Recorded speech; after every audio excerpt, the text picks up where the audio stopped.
ชมมาเบิ่งเนาะบรรยากาศมีประตูตัวนี้ได้มีส่วนร่วมเนาะ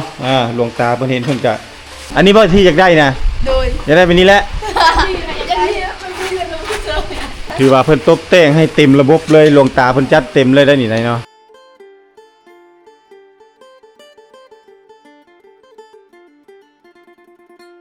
บรรยากาศมืดฟ้าครึมฝนท่านผู้ชมฝนมาแล้วกำลังมืดมาเลยทางทิศตะวันตกพี่น้องทางนี้เป็นทิศตะวันออกนะกะตะไคร้สบายดีท่านผู้ชมบรรยากาศยามตอนแรงๆตอน4 โมงแรงเนาะสำหรับมื้อนี้คลิปวิดีโอนี้บรรทุกพาท่านผู้ชมมาอัปเดตเบิ่งบ้านของ3 สาวหลังจากในคลิปวิดีโอก่อนทีมงานของผู้ติดตั้งระบบประตูม้วนเนาะเพิ่นได้มาติดตั้งให้แล้วก็มีบานหนึ่งที่ว่าหรือว่าประตูหนึ่งที่มันพิษก็เลยเพิ่นต้องได้เอากลับเมื่อเฮ็ดใหม่หรือว่าไปตัดเข้าอีกเพราะว่ามันก่ายพี่น้องเนาะมันก่ายก็เลยต้องได้ตัดเข้าอีกเพื่อให้มันเหมาะสมกับประตูตัวที่2อันนี้บรรยากาศยามตอนแรงคลิปวิดีโอนี้พาท่านผู้ชมมาเบิ่งเนาะบรรยากาศมีประตูตัวนี้นี่แหละและมือก็จะเห็นความเปลี่ยนแปลงตัวที่เห็นน้ำกันนี่ก็คือเพิ่นจะเอาตั้งแผ่นอลูซิงมาใส่เนาะแผ่นอลูซิงมาใส่มาทั้งสองข้างเพื่อป้องกันหรือว่าอัดหูที่ว่ามันเป็นป้องนี่เนาะอันนี้เฮาก็ทีมงานเฮาก็กำลังเริ่มก่อยปูนพี่น้องเนาะ ก่อยปูนเพื่อจะเททางด้านนี้เพิ่นกำลังจัดการเลยโดยสร้างเสียงอันนี้เนาะ ปูใหม่ๆเพราะว่าเฮาได้กะโหลมาใหม่แล้วเนาะเฮาต้องได้ไปเอาอยู่วิละบ่ได้นี่นะพี่น้องคือกันเลยบ่แม่นบ่ย่าว่าบ่คือกันนี่บ่แม่นนี่เนาะนี่คือกันพี่น้องลายคือกันเลยชักลายเลยโอ้ยมันบ่อยากซับนี่แหละจึงได้ไปเฮือนบ้านดงนี่ตัวนั้นบ่คือเนาะตัวอยู่ทางแต่โอ้ยเนี่ยบ่คือเขาว่านี่มันบ่มีลายแบบนี้เขาว่าเป็นลายอยู่ทางพุ่นน่ะมีลายสีอยู่บ้านดงนี้เขาก็เอามาลายสีคือกันแต่ส่วนลายสิเป็นแต่สีขาวบ่ส่วนเป็นสีแดงนี้สีขาวก็มีแต่มันบ่ครบ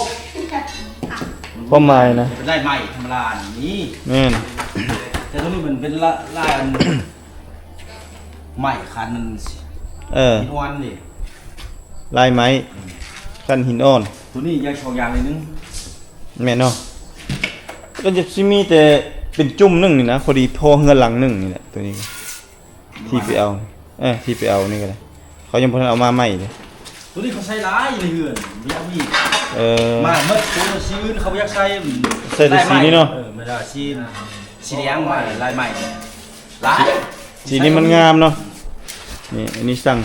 เสียงเพิ่นเฮ็ดระบบมาตรฐานพี่น้องระบบก่อยปูนนี่ก็คือบ่ให้มันแตกบ่ให้มันร้าวเวลาเฮาย่างไปบ่ให้มันมีเสียงดังก้องๆแก้งๆอีกเนาะเห็นบ่ตึกๆๆๆโลดเนาะอันนี้เพิ่นของแท้บางคนสร้างอันบางคนเนี่ยปูนน้อยๆเนาะใส่แต่ใจกลางซื่อๆบ่แต่ผสมปูนแล้วก็มีโทษนั่นมันประกันน่ะมันก้งมันก้องมันอันนั้นเนาะตัวนั้นเนาะแต่นี่เป็นเฮ็ดเต็มเลยนะ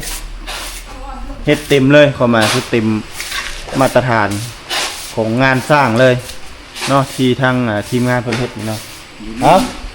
ช่วยกันสาวๆย่อช่วยกันจังได้มีส่วนร่วมเนาะหลวงตาเพิ่นเห็นเพิ่นก็ยิ้มมีความสุขไปนำเนาะสาวเพิ่นมาช่วยเฮ็ดเฮือนไปทางใดมามื้อนี้ไปซื้อน้ำมันนิดนึงเคยกับเราไปซื้อน้ำมันโอ้น้ำมันไทยนาโอ้ยฟ้าเหยียบเด้อนี่เด้อโอ้ลุกบ่ได้นี่คันเหยียบแป๊บค่อยบ่จักเหยียบนี่เป็นยังไม่แง่แล้วรูปเลยมันลุกได้นี่เห็นแล้วแปลงใหม่เด้อเห็นไปซื้อน้ำมันมาไถนาเยี่ยมไถนาบ่มื้อใดไถนามื้อ มื้ออื่นเกี่ยมไถนาแล้ว โดย โอ้มันต้องบ่อยากอันนั้นนำได้นี่เด้อยากหาถ้าเจ้าอีกเทื่อนึงได้ก่อนลงไถนาก่อนสิได้มางติดรถไถ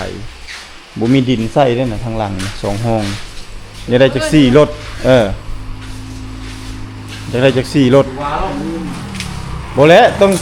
งได้ขนมาไว้เลยก็ได้ เด้อไปมาเข้า จะได้รถไถมันสิมางออกแล้วก็แล้วแม่นบ่ มีเดียวเลย แม่นบ่ มาแล้ว มางละ เฮ็ดแต่เมื่อ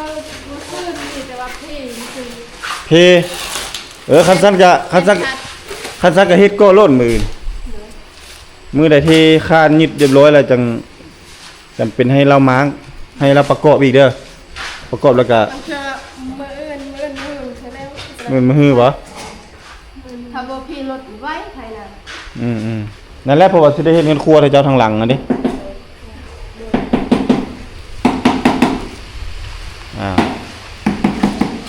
คือว่าสร้างเพิ่นก็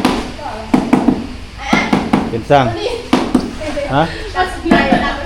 อะไร ไปเห็นก่อน บ่เห็นบ่ โดยเพิ่งเห็นดัด หาก็เห็น คอยเห็นก่อน อันนี้เซอร์ไพรส์ที่เจ้าบ่มาเห็นซ้ำตบเพิ่นติดตั้งบ้านตัวนี้เพิ่นติดตั้งแล้ว เดี๋ยวที่สอนสิบอกเวลาดึงขึ้นดึงลงเพิ่นบ่ให้ดึงแห้งบ่ให้ปะขึ้นเลยอย่ามันกลายฟุดเลยอะไรเงี้ยเนาะประตูแบบนี้มันต้องมีระบบระเบียบมันตัวนี้น่ะเพิ่นจอดติดตั้งไว้แล้วตัวเทิงนะ มื้ออื่นเขาจะมาใส่ตัวนี้เพราะว่าต้องเอาไปตัดคืนเนาะเพราะว่าเพิ่นเฮ็ดมาแล้วมันใหญ่กว่าตัวนี้นี่มันใหญ่กว่าเนาะหรือว่ามันยาวกว่าหน่อยนึงยาวกว่าประมาณ10เซนเพิ่นต้องไปตัดออกอีกเนาะมือเพิ่นมาตัดติดตั้งให้ลองดึงลงมูนี่งามเด้นี่อันเกาะนั่นอันเกาะเอานั่นเกาะลงค่อยๆเอาจับเอามือจับอันนี้เอามือจับเพิ่นเอามือค่อยเอาลงหันหน้ามาพี่ฮะให้วาสนาดึงก็ได้มาพี่นี่เอาลงเลยจำออกมาทางด้านนอกมานี่บัวฟ้าวัดก็ได้สำนักก่อนออกมาด้านนอกเบิ้งเป็นได้งามบ่ฮะคักบ่นี่ ล่างจริงได้เล่นยากกว่าตัว เล็กงัดยังเฮ็ดนี่สวยงามเลยทีเดียวพี่น้องนี่บ้านสามสาวเขาเนี่ยมาไกลๆนี่ปะวะคักนะอันนี้บ่ที่อยากได้นะ โดย อยากได้เป็นนี้แหละ อันนี้บ่ที่ว่าประตูเลื่อนประตูม้วนแบบเปิดแล้วขึ้นเห็นมันเลยนั่นจังซี่บ่ โดย พี่สองสาวอยู่ได้เห็นได้ เต็มที่แหละ โอ้เนาะเสียดายแก้วตาเนาะเสียดายน้องแก้วตาเพิ่นแก้วตาไปใช้แก้วตา มันสบาย บ่สบายจากมือแล้วได้จากมือแล้ว มื้อนี้แหละ หาก็เริ่มเป็นมื้อนี้ โดย โอ้คิดว่าไปกินข้าวซ้ำ กินข้าวกินน้ำก็บ่ได้กิน น้ำกินข้าวไปกิน ข้าวบ่ได้กิน ไปจาน จ้าโลนะจากจ้ากันจ้าเลยกินโลดกิน ไป นก หา ไฟ ในซาววันนี้ ไปเมื่อวานนี่บ่ โดยในซาวในซาวไม่เคย ขึ้นบ่ขึ้นเองเลย เอาเองเลย โดย เดี๋ยวพี่น้องเลยเมื่อวานนี้นายสร้างขึ้นเองเอาเองเลยเนาะ งามแพง ถือว่าเพิ่นตบแต่งให้เต็มระบบเลยหลวงตาเพิ่นจัดเต็มเลยได้นี่นายเนาะเอาลองไข่ขึ้นเบิ่งไข่แล้วเอาอย่าให้มันขึ้นเลยเอานั้นเกาะไว้แบบมันละขึ้นสูงๆนะลองเบิ่งเอานั้นเกาะอย่าฟ้าวเลยยูขึ้นอีกยูขึ้นบ่แม่นนี่เอามือนี่ยูนี่เอามือนี่ยูแล้วก็เด้มันสุดแขนเลยเอาเกาะเด้ปะนี่ค่อยๆนี่ดึงเด้ให้มันเข้าตามร่องมือพี่โจ้นะนี่ประมาณนี้เอา ยันพิษ นี่มันบ่แม่นสิเอาแต่นี่เกาะความหมายคือเฮายูขึ้นให้มันวิดมือเฮาแล้วก็เอานั้นเกาะไว้เข้าใจนี่ฮะเกาะให้มันเข้าตามร่องตัวนั้นก็แล้วก็เวลาอันนั้นเฮาก็เกาะตัวนั้นดึงเกาลงมาหอดมือเฮาก็ใส่มือเฮานี่ดึงลงบ่แม่นสิเอาตัวนี้ดึงกดลงแต่ลุ่มว้าวได้ตัวนั้นบ่ถึกเนาะตัวนี้ก็คือมันวิดมือเพิ่นละให้ใส่ตัวนี้นำใส่ตัวนี้เนาะบ่ซั่นจะสิเอาลองเอาแขนมาดูหั่นเอาถึงบ่แน่มันก็ต้องได้ใช้ตัวนั้นแม่นล่ะว่ะนี่เพิ่นเฮ็ดมาเพื่อความสะดวกสบายให้เจ้าแล้วเนาะเพิ่นเฮ็ดมาเพื่อความสะดวกสบายแล้วนี่นะได้ซำนี้ก็ดีแล้วแต่ทางนี้นี่เพิ่นสิ กำลังสร้างกำลังสร้างแผ่นอลูซิงเพื่อสิมาโจดตีอัดเพื่อป้องกันขโมยตัวนี้นะยันโจรเนี่ยขโมยมาเข้ามาเด้เนาะ ได้เขา ฮะ มีได้ทำอะไรได้ โอ้ก็ต้องได้ใส่นั่นเลยเนาะอัดเลยนี่บ่ให้เห็นป้องเลยได้นี่ได้อัดมันเลยนี่เนาะ ยาม เอามักให้พูดเขาแล้วนะ มักให้จุดเข้าอ่ะ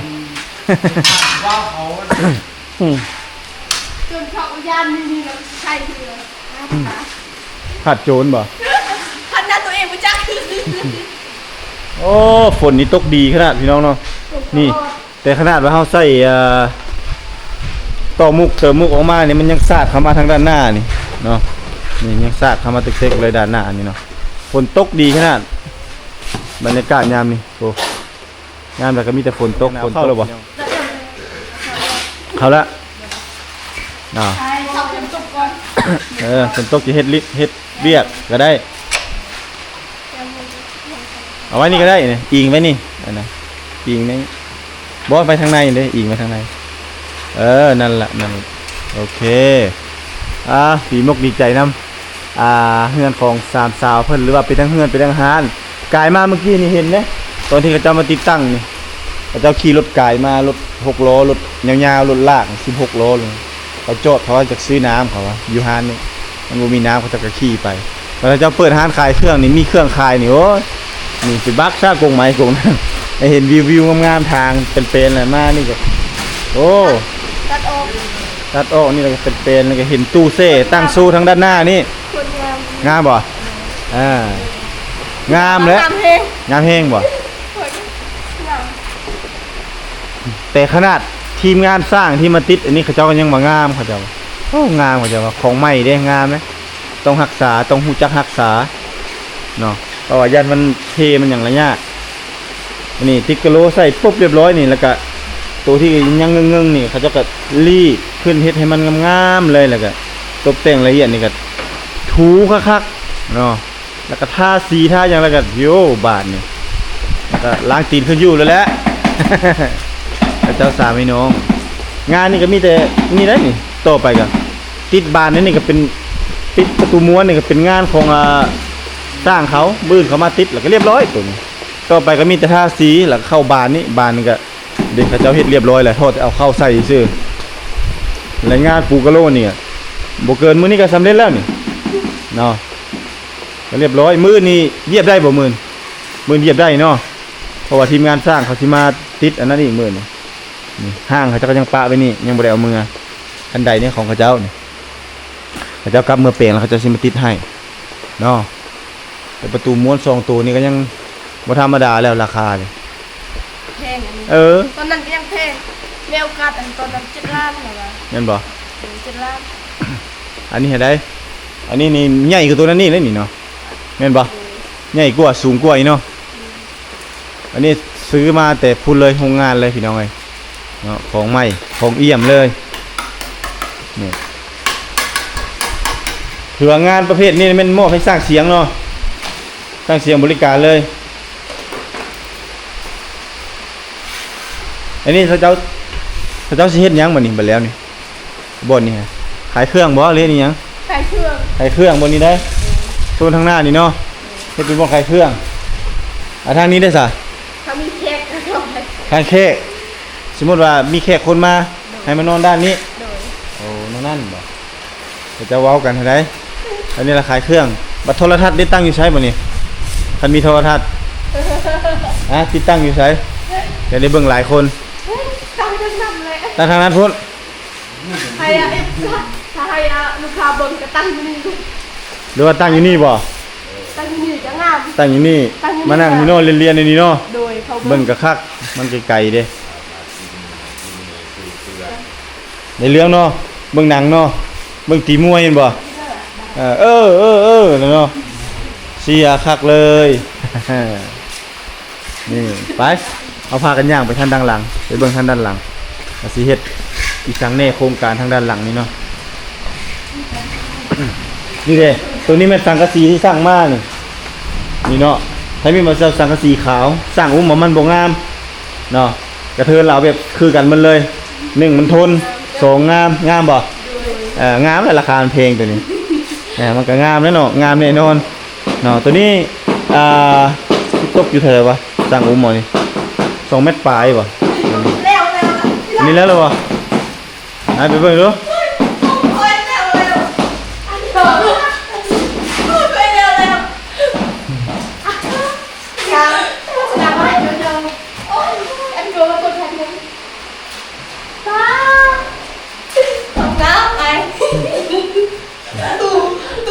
งามบ่ ครั้งแรกในชีวิตประตูงาม บุเห็นแล้ววันนี้มืดเพิ่งเข้าได้นี่ไงครั้งแรกในชีวิตมั้ว โดยเป็นคนงาม ขนาดบานประตูก็ยังงามเลยเนาะ โดยงามแพงมันถูกกบ อันนี้ยังบ่ทันทาสีนี่มันมีสีไม้นี่ ถ้าสีบอก เอาทาสีเอ้ยว่ะ งามเลยสันดีก็งามแล้วนะวะ ต้องได้ทาสีกันพวกกันอย่างนี้สันมันก็งามมันก็อ้อแล้วเนาะอ้องามหลายพี่น้อยเห็นบ่ทีมงานสร้าง ห้องค่อยห้องกระตาห้องธิดางาม ว่างๆแล้วพากันมาทาสีบัดทีมงานสร้างเฮ็ดแล้วนี่มาทากันทาสีคุณเห็นคนไหวค่ะ ตัวนี้ยังมีอันนั้นอีกได้ต้องมีลูกบิดน่ะเด้ใส่นี่เพิ่นยังบ่ทันสีเฮ็ดบ่เฮ็ดเดี๋ยวนั้นเลยบ่เฮ็ดเดี๋ยวนี้เลยบ่ เอาเช็ดกันเดินกันเลยโยม เอานี่ไร โยมเอาเสื้อ เอา ใส่ตะปูนี่ก็ เอาตะปูเอาโต๊ะเล็กตะปูแล้วดึงเอาก็เอาบ่ โดยก็เอาเสื้อ ยังเฮ็ดแบบหมดเก่าอยู่เนาะได้เฮือนงามมันก็ต้องเฮ็ดงามๆเอ้ยบ่ ความงาม นี่ความงามของทางน้องสาวเพิ่นเนาะได้เรื่องตัวนี้มันถึงน้ำมันน้ำน้อยใช่น้ำน้อยแล้วทาสีแล้วก็บ่เห็นดอกลึกมันเลยงามอ้อเลยอ้อมามเลยนี่อันนี้ทางด้านหลังเนาะฝนตกก่อนเห็นบ่ถ้าสมมุติอันนั้น ไวเท ไว้บ่ที่มันสร้างนี่เพิ่นสิก่อฝาเช้าแล้วเพิ่นสิเทคานทับตัวนี้นี่โอเคดีเพราะว่าบล็อกนี้มันเป็นบล็อกขี้หินราคาก้อนหนึ่ง 7,000บ่ได้น่ะ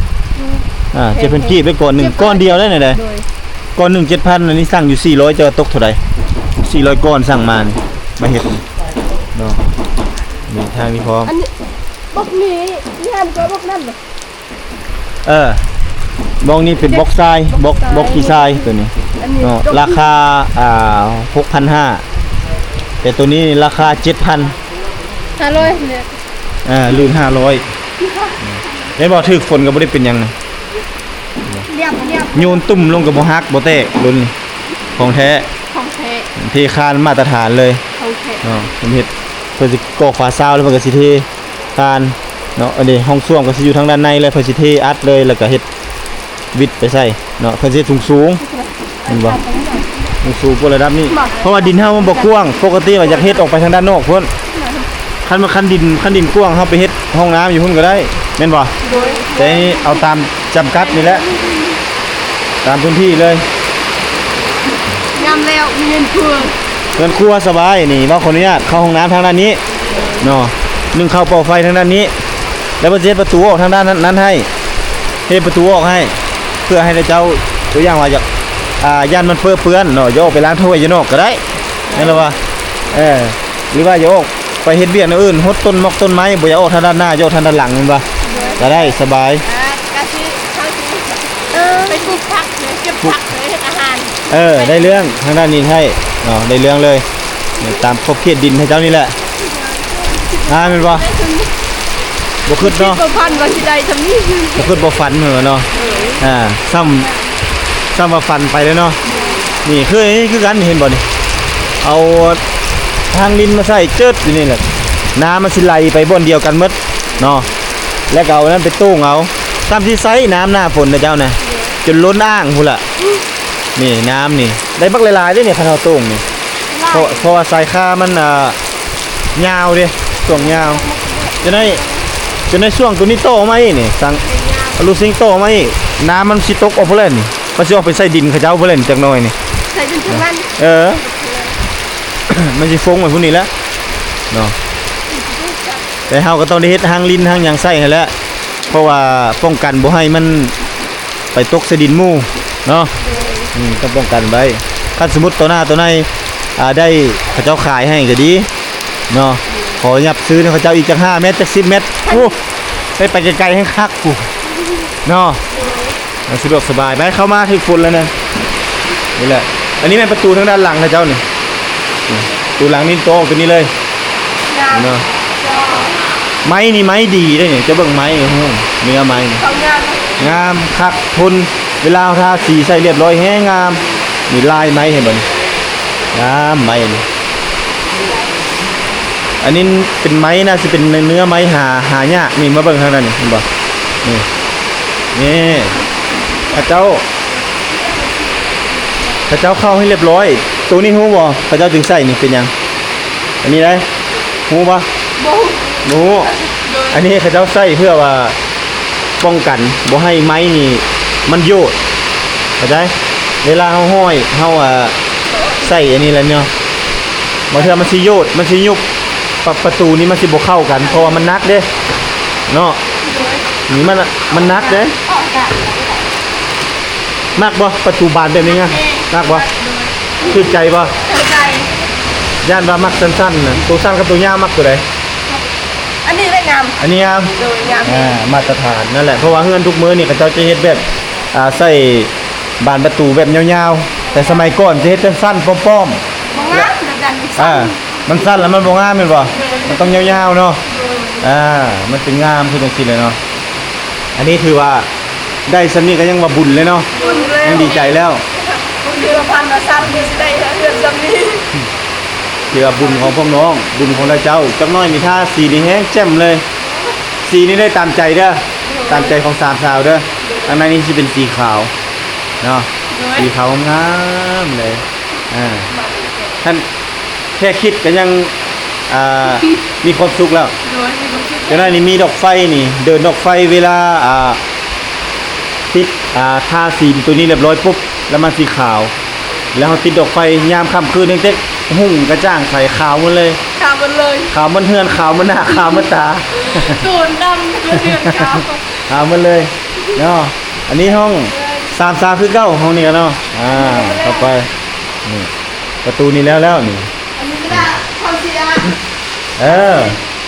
ตัวนี้ก็คือตัวท่านั่นเอาคือเอาออกแล้วโศกมันนี่เอาเข้าไว้ในนี่ไปจะได้เข้าไปทาสีมันสิขี้ลายได้มันบ่งามได้เอาแก้วจากโซ่มาเข้าไว้ตัวนี้คือว่าไอ้บริให้แก้วจากโซ่แต่ไม่ให้เล่น เป็นแล้ว ให้แกะ แล้วนี่มัน นั่นน่ะต้องใส่โซ่นะฮะบุเห็นบ่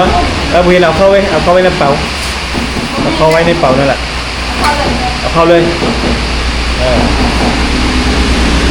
ลูกกิ้งนี่มันต้องใส่แบบนี้นี่เวลาบรรทาสีเนาะจะต้องทาขึ้นทาขึ้นไปสุดแล้วก็ทาอ้อมลงมาทาจะสิไปวันนี้ได้ทาเลยพอทาในนี้ก็ได้ทาลืมไปลืมมาอยู่นี่แหละเดี๋ยว มันยังดีไซน์ ขาว อันนี้ทักบ่เนี่ยจะได้เป็นโซฟานอนนี่วะ พักเอง ทักบ่ โดย การใส่ประตูม้วนน่ะเด้ป้องกันบ่ให้มันเตะมันบุ้มมันล้าวหรือว่า ที่ สี เรา มัน ดัน พุ ที่เขาที่หมด ทิ่มแล้วเดี๋ยวเอาว่า เพราะฉะนั้นอยากใส่อยู่แล้วห้องนอนพอจะห้องนอน ใส่ห้องนอนเฮ้ยสิไปใส่ไปเจ้ากันไปใส่ห้องนอน กูซักนอนเลยนี่ นี่ตัวนี้มันเป็นของเรือจากออกจากอันนั้นใส่ประตูม้วนโอ้เวลาฝนตกฟ้าคะนองมาเนาะมีฝนมีลมกับบ่ต้องย่านเปียกบ่ต้องย่านว่าสิหนาวเนาะบ่ต้องย่านลมโซะลมปื้ดแล้วนี่เนาะได้เพื่อนของแท้แล้ววันนี้มาตรฐานเลยครับคือฝันอยู่เลยเนาะตื่นจากความฝันมาเจอความจริงแล้วพี่น้องสามสาววันนี้เนาะเสียดายแต่น้องเจ้าตาบ่ได้มานํเนาะ สบาย บ่สบายเนาะบอกฝากความพี่น้องกินยาเลยเด้อกินยากินข้าวที่เวลาเนาะต้องต้มข้าวเปียกให้กินใส่ขนอใส่หยังก็ได้ในหมูในตู้นั่นเอาเมื่อฟักเอาต้มปันน้องกินบอกกับเฮ็ดอาหารนี่แล้วก็เอาเมื่อสู่น้องกิน เฮ็ดกินตอนแรงนี่แกงมะอึตัวแม่นแกงมะฟักแล้วก็ใส่กระดูกหมูแล้วก็เอามาปั่นน้องตักใส่ถ้วยมาให้น้องบอกว่าใส่ถุงยางมันจะมีแห้งปกติเป็นไข้นี่กินหยัง กินกับเขาก็บางทีก็กินเลย บ่กินเลยแล้วต้องกินข้าวด้วยแหละถ้าบ่กินข้าวก็ได้นะเอ้ามายืนอยู่ข้างฟ้าข้างนี้ก็ได้ทั้งสองสาวอยากให้สองสาวบอกขอบคุณหลวงตาเพิ่นที่เพิ่นติดประตูม้วนให้ประตูทำอิฐเนาะมื้อแม่นสิแล้วครับประตูที่2แล้วก็ต่อเติมเฮือนครัวแล้วก็ห้องน้ำพร้อมเอ้าสองสาว ขอบคุณลูกตาจิวหลายๆอะไรเด้อที่เมตตาลูกหลานทั้ง3คนที่พาโพเป็นการโทรอุ่นตั้งแต่เด็กบ่คิดบ่ฝันว่าสิได้เฮือนมีขอบคุณลูกตาจิวที่เอ็นดูหลาน3คนได้ขอให้ลูกตาจิวมีสุขภาพแข็งแรงปราศจากโรคภัยไข้เจ็บขอลูกตาจิวเจริญในสิ่งใดทำ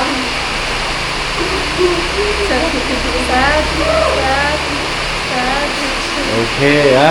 อันนี้ก็คือความหมายดีๆจากน้องทั้งสองเนาะทั้ง3พร้อมแล้วล่ะที่ดีมุกดีใจตื้นตันใจบอกบ่ถูกเนาะบอกบ่ถูกแต่ซื้อมาจากใจของทั้ง3น้องเพิ่นเลยที่ใส่ประตูม้วนและเป็นสั่งมาเฮ็ดกันครัวของน้ำเฮ็ดบัดเพื่อนเลยหมดเลยนอกจากเฮือนก็ยังมีห้องน้ำมีห้องครัวเนาะครบทุกอย่างเลยน้ำดีบ่คิดบ่ฝันว่าน้องๆสิมีมื้อนี้บ่คิดบ่ฝันเลยถ้าบ่มีขนาดฝันก็ยังบ่กล้าฝันเลยได้สักโอเคเนาะคือว่าเดี๋ยว EP หน้าจะมาอัปเดตบ้านของน้องสาวเพิ่นให้ท่านผู้ชมได้ติดตามรับชมว่าไปฮอดไสเนาะตอนนี้ FC ทุกท่านก็ยิ้มเปรยๆไปก็ตามให้เจ้าหั่นแหละดีใจคือให้เจ้าหั่นแหละเนาะโอเคพบกันใหม่คลิปหน้าสำหรับคลิปนี้เนาะเฮาขอลาท่านผู้ชมไปก่อนนะสบายดี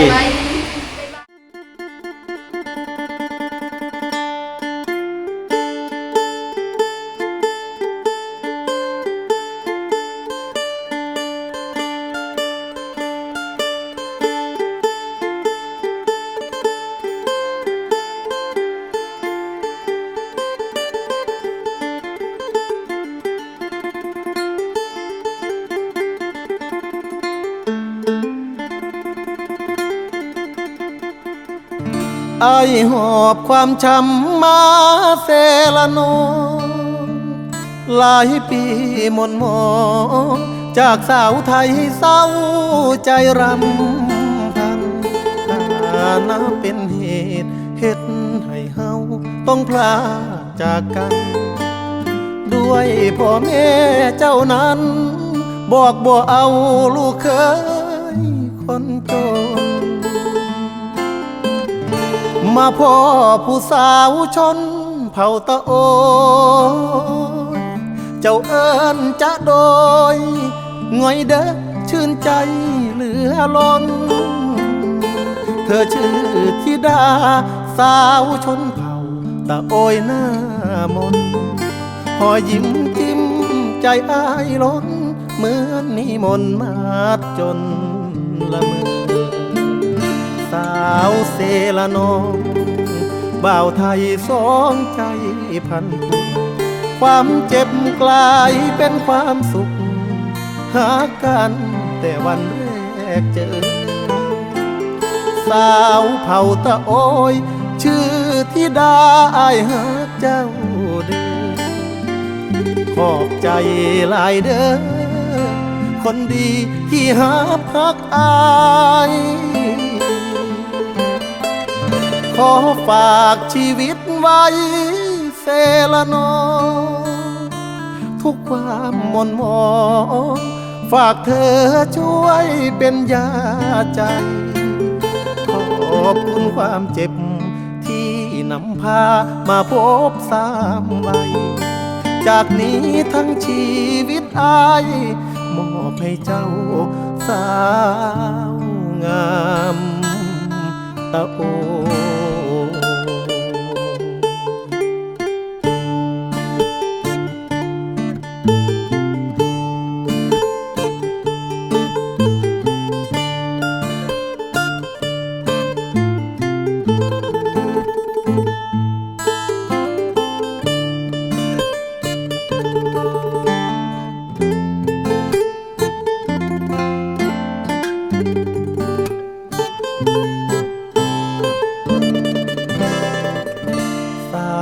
เซละน้อง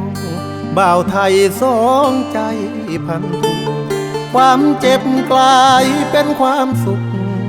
หากันแต่วันแรกเจอสาวเผ่าตะโอยชื่อธิดาอายหักเจ้าเด้อขอบใจหลายเด้อคนดีที่หักอายขอฝากชีวิตไว้เซละน้อง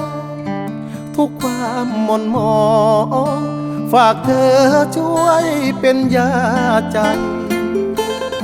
อบคุณความเจ็บที่นำพามาพบสามใบจากนี้ทั้งชีวิตอายมอบให้เจ้าสาวงาม